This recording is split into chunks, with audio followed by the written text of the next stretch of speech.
আব্বা তোমার কি হয়েছে? তোমার এই অবস্থা হলো কিভাবে? বাবারে বিদেশে আমার এক্সিডেন্ট করে পা ভেঙে গেছে, তাই আমি বাড়ি চলে আইছি। বাড়ি আসার পরে তোর ছোট ভাই আমারে ঘরে ঢুকতে দেয় না। কি বলতিছো সব? তোমারে ঘরে ঢুকতে দিইনি, তা তুমি আমারে বলনি কেন? বাবা তোরে বলবো কোন মুখ নিয়ে? টাকা পয়সা তো সব ওর নামে পাঠাইছি, তোরে তো আমি কিছুই দিইনি, সব সম্পত্তি তো ওর নামে। এখন ও বলতেছে এই সব কিছু নাকি ওর শ্বশুর রাতেছে। কি? শ্বশুর বাড়িতে সব দেশে মানে? আব্বাই তো তোর বাড়ি গাড়ি সব করিতেছে, সেই বাড়িতে তুই আমার বন্ধু থাকতে দিসনি। যে বাপ তোর জন্য এত কিছু করলো, সেই বাপের তুই বাড়িতে জায়গা দিচ্ছিস নে, বাড়ি থেকে বের করে দিচ্ছিস। তোর তো বাপের প্রতি একটু দরদ নেই।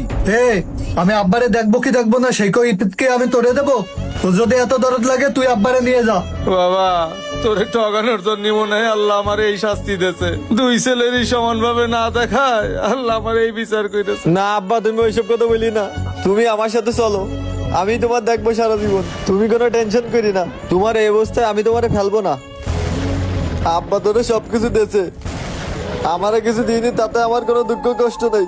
কিন্তু তুই সবকিছু পাওয়ার পরেও তুই আব্বারে এইভাবে অবহেলা করতে পারলি? তুই যে আব্বার সাথে এই কাজটা করেছিস, মোটেও কিন্তু ঠিক কাজ করিসনি।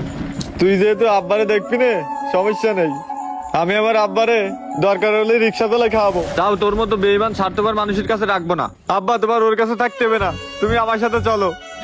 ঠিক আছে বাবা চল, আমি আর এই অমানুষের কাছে থাকবো না। ঠিক আছে চলো।